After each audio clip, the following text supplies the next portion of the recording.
Coronel pulmonale, riesgos, causas y síntomas. El cor pulmonale es una condición caracterizada por daño en la parte derecha del corazón como consecuencia de patologías pulmonares graves. Tiende a provocar retención de líquido y dificultad respiratoria progresiva. Las opciones terapéuticas son muy limitadas, ya que es necesario resolver el problema subyacente. Si quieres conocer un poco más sobre esta interesante condición, te invitamos a leer el presente artículo. ¿Qué síntomas se presentan? Estos dependen de la gravedad de la enfermedad y son el producto tanto de la patología pulmonar subyacente como de las lesiones cardíacas asociadas. Por lo tanto, es habitual que se presente dificultad respiratoria, disnea, de aparición progresiva. En un principio, esta puede manifestarse durante la actividad física de moderada intensidad, como caminar largas distancias o subir escaleras. En casos más graves, podría incluso presentarse en el reposo. Una vez empieza el daño cardíaco, hay hinchazón por acumulación de líquido, edema, en varias partes del cuerpo, como los miembros inferiores. La ingurgitación de las venas yugulares, situadas en el cuello, y el crecimiento del hígado, hepatomegalia congestiva, también son signos frecuentes. Causas principales del cor pulmonale. El cor pulmonale es causado por una amplia variedad de enfermedades que afectan al correcto funcionamiento de los pulmones. Esto incluye tanto la alteración del sistema vascular como del tejido broncopulmonar.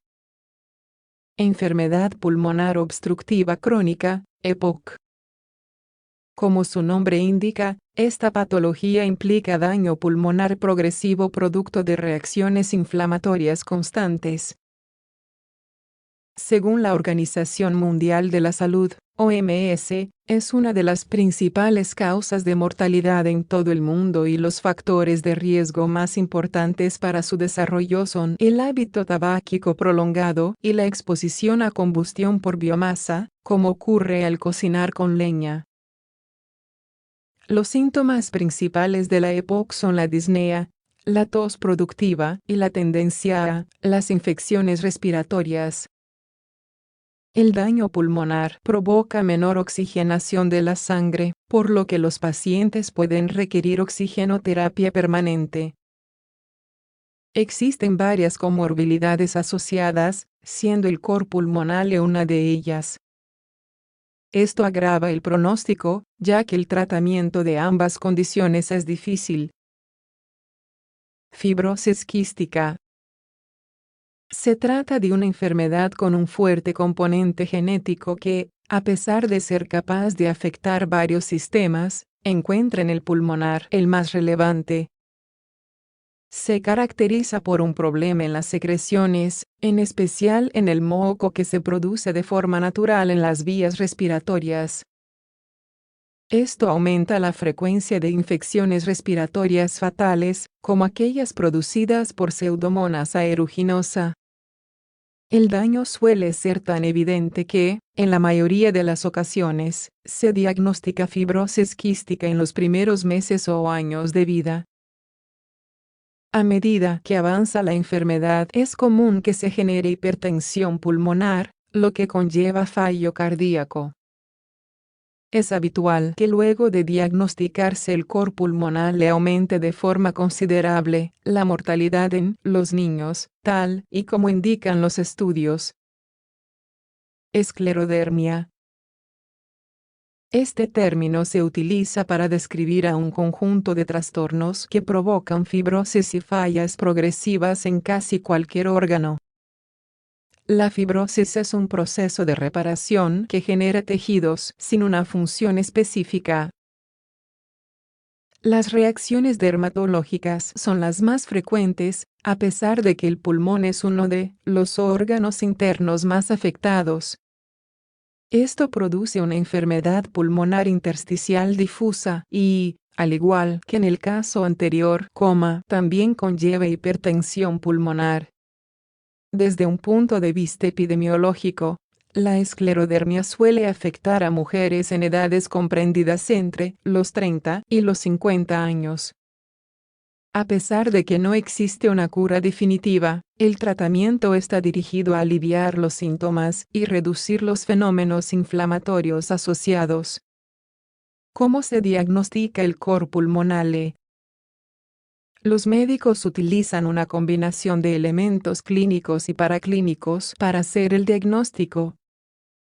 Desde un punto de vista anatómico, las lesiones cardíacas en el cor pulmonale afectan a una cavidad llamada ventrículo derecho y se denominan hipertrofia y dilatación. La primera implica un aumento del grosor de las paredes de la cavidad, mientras que la segunda se refiere a un aumento del tamaño del ventrículo. Estas pueden ser sospechadas mediante una radiografía simple de tórax y un electrocardiograma.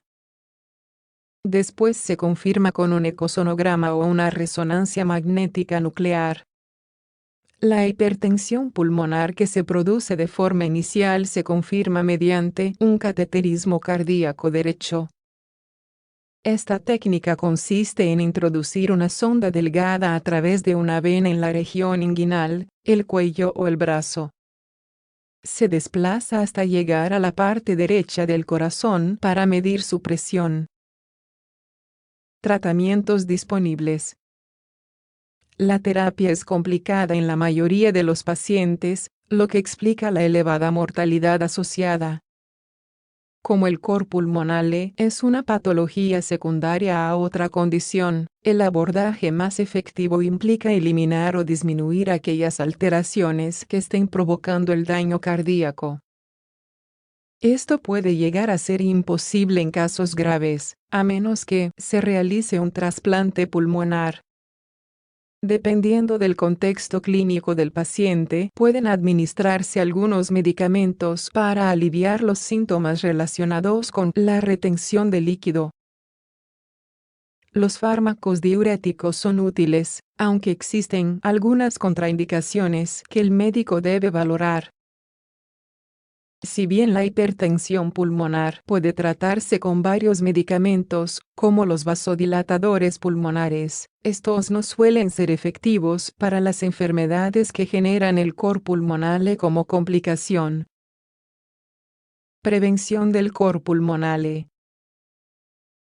Para prevenir esta complicación, basta con evitar los factores de riesgo de las patologías pulmonares. Algunos hábitos efectivos son los siguientes. Eliminar de forma progresiva la adicción al tabaco. No cocinar con leña. Evitar la exposición ocupacional a sustancias tóxicas como sílice, asbesto y berilio. El cor pulmonale es una condición grave que requiere evaluación médica oportuna. En caso de presentar cualquiera de los síntomas antes mencionados, es recomendable acudir con un especialista cuanto antes. Los cardiólogos son los profesionales indicados para ello.